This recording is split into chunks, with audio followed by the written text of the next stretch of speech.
Hi, I'm Oscar van Deventer and this is the 16-piece jigsaw. It's a jigsaw without any pictures, however the shapes of the pieces are different, so not everything fits everywhere. And before explaining this puzzle to you, let's go a bit back in history. Actually here I made a 9-piece jigsaw. And what you are seeing here are pieces that are tapered. So you see the back side is thinner and the front side is thicker. And then, more than 2 decades ago, both Keith Wennegar and Ken Walker discovered that when you have these pieces, you can do something very interesting.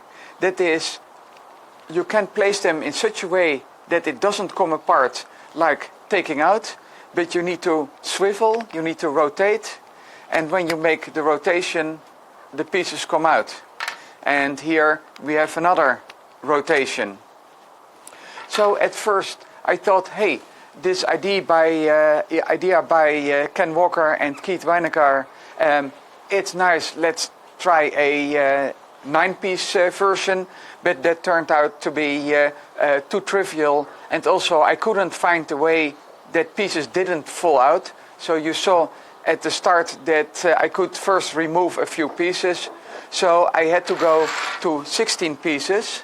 And what I did was I had the full pattern. So each of those squares locks.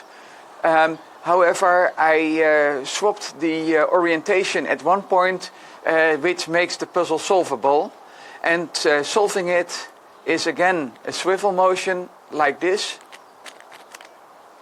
And of course, once we have the 2 halves, taking it apart is very simple, because here we again have the 4-piece jigsaw, but now multiple times in a row, and it's just a matter of getting the pieces from each other.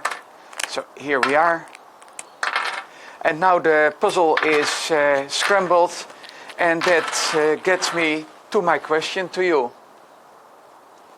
So with my explanation and of course seeing all these pieces, do you think that you would be able to solve the 16-piece jigsaw?